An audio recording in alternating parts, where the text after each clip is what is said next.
energy, and related matters. You know, tell me what is it that they left as titles.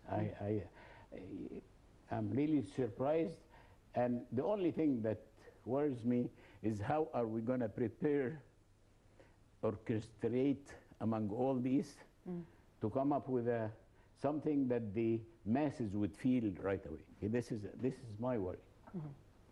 Okay? Your Excellency, if we talk about the issue of trade as a start, it was decided, I believe, that trade between Russia and Egypt will be done in local currencies and not in dollars. The significance of that? It's a very, very intelligent step that was suggested, I think, by President Putin. Why? Yes, why? This is what we want to know. Because, you know, the Russian Federation or Russia is under a lot of pressure from the West. Yes. Because of the Ukraine problem. And it's a big pressure on Russia, and they are trying to, you know, affect negatively the Russian economy. Yes. So, for example, they have stopped, and it is damaging even their interests.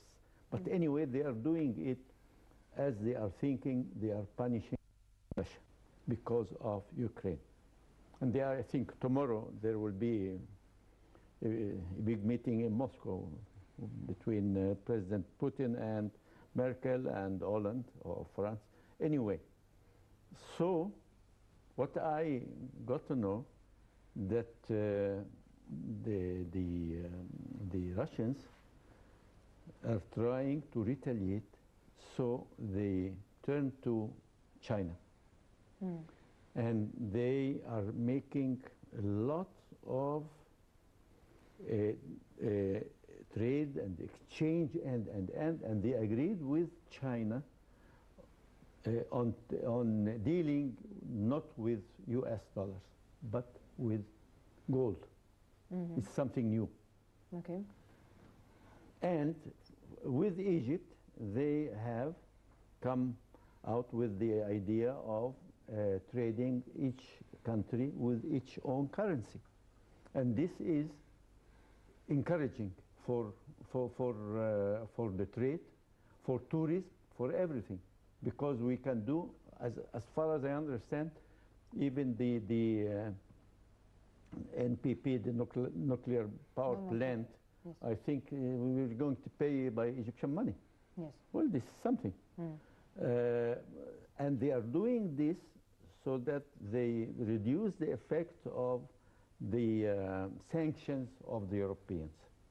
And it is succeeding and giving results with us, with the Chinese, and they are dealing with the Indians also. They have directed their attention to these three places. What will this do to the Egyptian pound?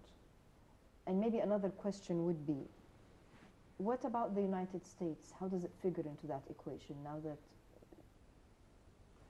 we're pushing away the dollar? Well, this is, I think,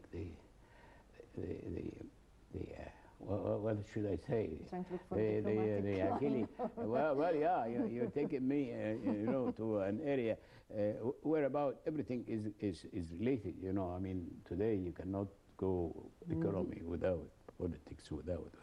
Exactly. But let's face this Achilles war heel, the Achilles heel of the West, and especially America, is the dollar. Because 1971, when they started saying that we're not going to cover it with the gold, which is the basis for all trade, is barter trade. And when you cover it with gold, the barter is with the precious metals. Now, what is it that is covering the dollar? Nothing, except for the power and in some point the contracts for the petrol. Now, this is the point where about you come to the BRICS. When we go to the BRICS, they started to go with the gold to back the currency. So I would say, if the formula or the package we're getting today is going to be implemented, to me, this means that our currency would go up. Though it will Definitely value the currency. Let me be quite frank, and this goes to your arena now. Would the West, especially America, would take this without a retaliation? I want Can to we throw the survive question this? at you first Yeah. before I get the diplomatic answer. So if we survive this, well, that's why I'm throwing it to I've where noticed, I've I'm not going to noticed. answer this. if the West started, in fact, yesterday, Germany started to back, and Europe started to back from their way in treating Russia yesterday. So I would say the West would be separated between Europe and the States. With the state, and let's face it. Also, the question is: the States doing it alone? This is a political question or diplomatic question. Whether this area is being divided like Sykes-Picot game. And the question: would we survive? If we survive this, we would be in a very, very good position economically, and I mean in every aspect. Will we be left To do it. to do it? It's not for anybody to decide. We are going to do it. No doubt of that. And as a matter of fact, it doesn't affect directly any country. Of course, as we have been saying, it is directed against, or shall I say, towards the dollar. But there's nothing they can do. It's the two wills of two independent states, and we have agreed on that. They have nothing to do. And this will help that we, as I mentioned before, we will have more business and chances for more cooperation in different fields with Russia. And Russia has a lot to offer. And you know, we import the wheat from there. And now with these agreements, there are a lot of things that are going to take place and happen. Important things, like what you mentioned about the free zone near the Suez Canal. And I'm thinking it will not be only Russia, because Russia has a free trade agreement with Kazakhstan and Belarus, the three of them. And there was an idea before President Putin came that it will be very agreeable, very fruitful if we can arrange with them that they come and invest in this free zone area that we are going to have near the Suez Canal. Yes. What kind of military cooperation are we expecting from Russia? And more importantly, does that mean we're turning away from our strategic partnership militarily with the United States? To start with, all our movements or all our steps are not directed against anybody. If it's affecting, for example... So we're not replacing someone by someone? No. Okay. We don't have... We have no reason to do this.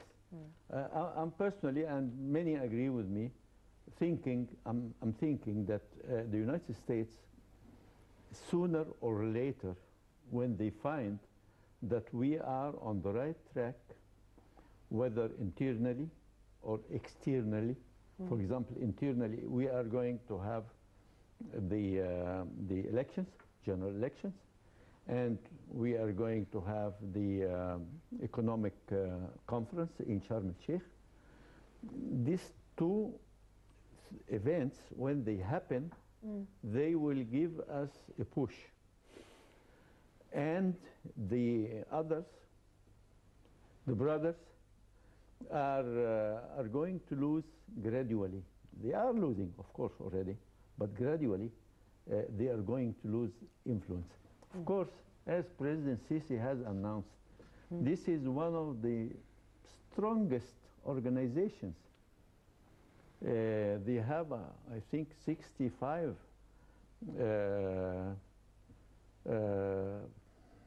representatives in 65 countries, something like this. And they have a lot of money, and they are very well organized. They have been there working for their purpose since 1928. So the United States, at the end, when they find that other countries as well, for example, European Union, and they start to appreciate what we are doing and support, they'll have to change. Not because of us, for their own interest. That's it.